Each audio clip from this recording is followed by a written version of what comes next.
Bis Bismillahirrahmanirrahim. Assalamualaikum warahmatullahi wabarakatuh. Kali ini saya akan menjelaskan prinsip dasar logika. Sebelum kita masuk, ada beberapa poin, itu ada 4 poin. Saya ingin menjelaskan sebagai pengantar sedikit saja bahwa prinsip dasar logika ini menjadi prinsip dasar berpikir di dalam logika. Jadi ini aturan baku di dalam logika gitu.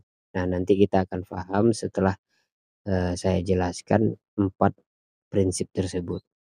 Secara historis bahwa awalnya prinsip dasar logika itu ada 3 yang dikemukakan oleh Aristoteles, yaitu prinsip identitas, prinsip kontradiksi, prinsip jalan tengah. Kemudian yang keempat ini berasal dari Leibniz. Leibniz itu salah satu filsuf barat ya, yang menambahkannya. Oke.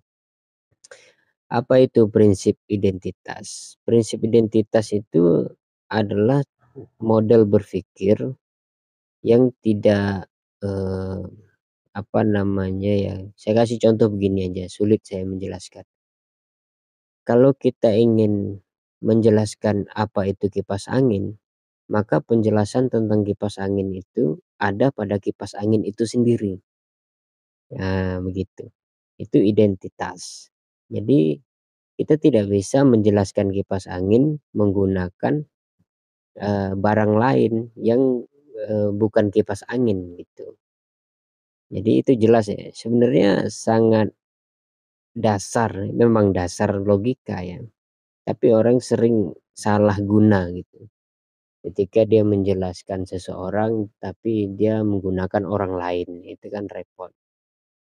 Karena setiap orang itu berbeda-beda. Untuk menjelaskan seseorang ya jelaskan orang itu. Ini juga sering misalnya ketika kita temukan ya orang-orang yang berupaya untuk menafsirkan Al-Quran. Al-Quran itu kitab suci. Tapi orang menafsirkan Al-Quran tapi menggunakan metode Injil misalnya. Itu sudah berbeda. Untuk menjelaskan Al-Quran itu ya kembali ke Al-Quran itu sendiri gitu. Kita tidak bisa menggunakan Injil untuk menjelaskan Al-Quran. Tapi untuk memperbandingkan bisa. Nah, itu beda prinsip. Sama dengan bahasa Arab. Al-Quran itu berbahasa Arab. Kita ingin menjelaskan ayat-ayat dalam Al-Quran. Tapi penjelasan kita itu melalui terjemahan. Yaitu tidak bisa. Menjelaskan bahasa Arab ya melalui bahasa Arab itu sendiri gitu. Kita harus memahami bahasa Arab itu bagaimana. Nah, ini kan banyak orang yang terjadi kesalahan itu. Mengatakan bahwa ya Al-Quran itu kan sekarang sudah dimudahkan, ada transliterasi. Iya, ada transliterasi, tapi tidak menghilangkan bahasa Arabnya. Untuk memahami bahasa Arab itu kembali ke bahasa Arab itu sendiri. Begitu. Ya bagaimana caranya? Ya pelajari ilmu-ilmu bahasa Arab. Itu contoh prinsip identitas. Yang kedua adalah prinsip kontradiksi. Kontradiksi ini mudahnya begini.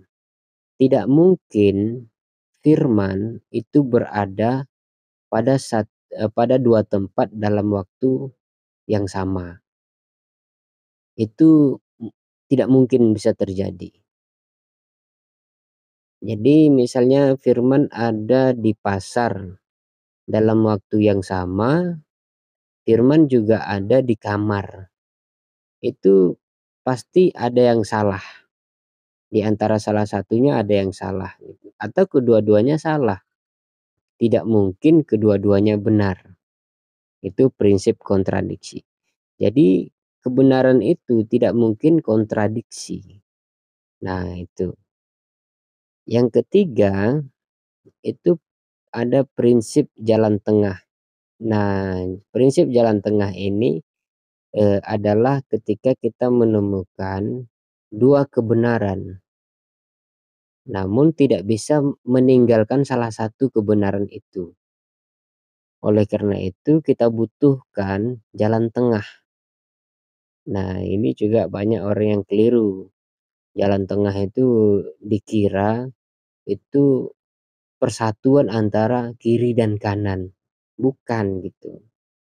Atau meleburkan antara kedua kebenaran itu. Ya tidak begitu gitu. Jadi jalan tengah itu ada kalanya memilih kiri, ada kalanya memilih kanan. Karena memang kondisinya kedua-duanya benar. Saya kasih contoh begini. Manusia itu adalah makhluk yang baik. Benar gitu nggak? Pernyataan itu benar atau tidak? Pernyataan itu benar gitu. Karena memang kita lihat ada manusia yang baik gitu. Banyak sekali faktanya manusia yang baik. Tapi ada pernyataan yang negatif misalnya. Manusia itu adalah makhluk yang jahat. Apakah pernyataan itu benar? Ya juga benar gitu. Jadi apakah kita harus memilih salah satunya? Tidak. Kedua-duanya benar. Ada kalanya nanti manusia terbukti dalam realitas kehidupan kita atau pengalaman kita bertemu dengan manusia yang baik. Ada kalanya bertemu dengan manusia yang jahat. Artinya, kalau kita bertemu dengan orang yang baik, maka yang benar adalah manusia yang baik. Saat bertemu dengan orang yang jahat, artinya yang benar adalah orang yang jahat.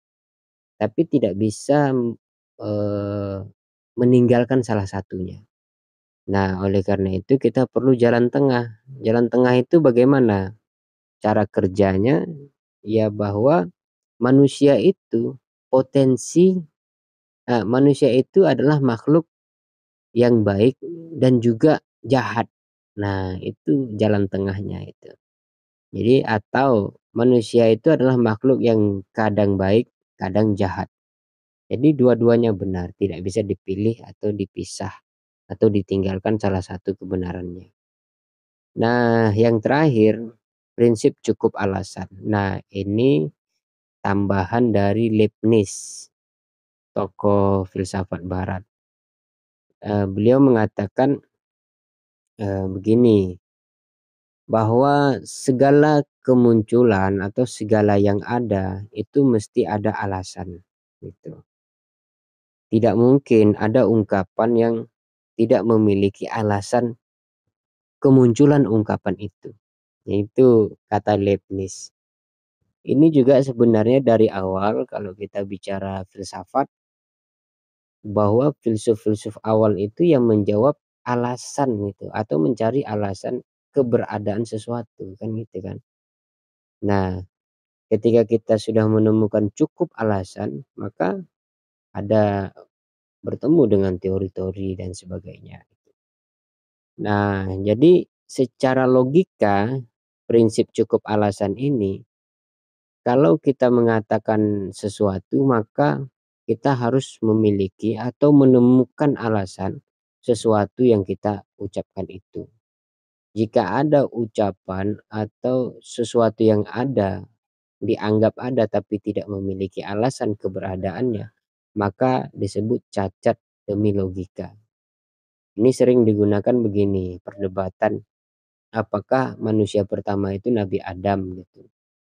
Terus Nabi Adam bapak ibunya siapa gitu. Nah, ini kan tidak berakhir. Kalau misalnya bapak ibu Nabi Adam itu ada, terus bapak ibu dari Nabi Adam siapa? Dan terus-terus musalsal istilahnya kalau orang Arab. Tidak ada keberakhiran gitu. Nah, itu tidak bisa jadi tidak ada akhirnya kan. Nah, logika itu harus memiliki alasan. Nabi Adam sebagai manusia pertama alasannya apa? Nah, itu. Ketika ada alasannya dan cukup alasan, maka logis dia. Tidak lagi disebut sebagai apa istilahnya eh, cacat logika. Nah, itu tadi yang saya sampaikan ada 4 prinsip di dalam logika. Dan ini penting bagi kita untuk pelajari dan pahami. Dan ini sebenarnya sederhana, tapi banyak yang kemudian salah paham dan kurang tepat menempati prinsip-prinsip ini. Terima kasih, itu saja. Wassalamualaikum.